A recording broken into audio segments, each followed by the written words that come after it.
Maverick Ahanmisi mga idol trade sa Converge itutuloy na at Jeremiah Gray tinanggal sa kanilang lineup. So hindi nga naging maganda ang stint ni Jeremiah Gray sa Barangay Ginebra mga idol dahil halos buong karir niya dito ay nagre-recover siya sa kanyang injury. 3 beses na nga siyang nagka-injury simula noong kinuha siya ng Barangay Ginebra. At ilang buwan din ang kailangan para makarecover kaya nagugol talaga sa pagre-recover ang kanyang stint sa Barangay Ginebra. Pero ayon nga sa source mga idol ay tinanggal na daw sa lineup itong si Jeremiah Gray upang may slot ang iba nilang manlalaro gaya ni Paul Garcia. Hindi na kasi makadipinsa ng maayos itong si Jeremiah Gray mga idol dahil iniingatan niya ang kanyang tuhod. Magandang pamalit din naman sa kanya itong si Paul Garcia dahil healthy nga ito at masipag pang dumipinsa.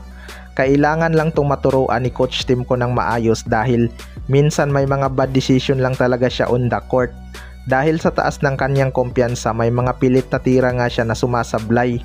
Pero ini-improve niya naman ang kanyang shooting mga idol.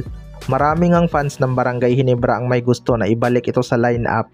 Ang kaso lang talaga dyan mga idol ay maikli lang ang player rotation ni Coach Tim Con. Kung makapasok man ulit ito sa lineup, hindi nga tayo makakaasa na mabigyan ito ng playing time. Marami kasing angat pa sa kanya gaya nitong si Sunny Steele at RJ Abarrientos. Kaya tingnan na lang natin yan. Samantala sa ibang balita naman mga idol, Maverick Ahanmisi trade sa Converge itutuloy na. May lumabas nga na balita mga idol na nagkaroon ng trade proposal ang Converge at Barangay Ginebra dahil gusto daw ng Converge makuha ulit itong si Maverick Ahanmisi. Kaso hindi nga nagkasundo ang dalawang panig dahil lugi nga itong Barangay Ginebra sa offer ng Converge. Pero ayon sa source mga idol ay matutuloy daw talaga tong trade na to kapag ibigay ng Converge Fiber Xer si Justin Arana kapalit ni Maverick Ahanmisi at Sunny Steele. Player nga ng Pampanga Delta itong si Sunny Steele kaya alam ni Coach Delta Pineda ang potensyal itong si Sunny Steele. Kaya gusto daw ng Converge kasama itong si Sunny Steele sa trade.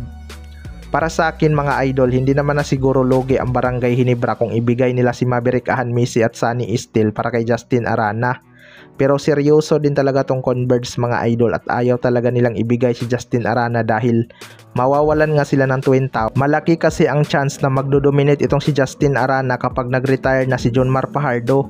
Malabo ding ibigay ng Barangay Ginebra si Sunny Steele kung hindi si Justin Arana ang kapalit dahil kailangan nga ng Barangay Ginebra ang hassle nito. May isa pang ang paraan para matuloy ang trade mga idol, siguradong patas naman kapag si Maverick Ahanmisi at Shani Winston ang i-trade. May edad lang si Maverick Ahanmisi pero di hamak na mas malaki to kaysa kay Shani Winston at nakapaglaro na din to sa Converge kaya di na to naiilang. Kaso baka ayaw ni Maverick dito dahil mababa daw ang sahod.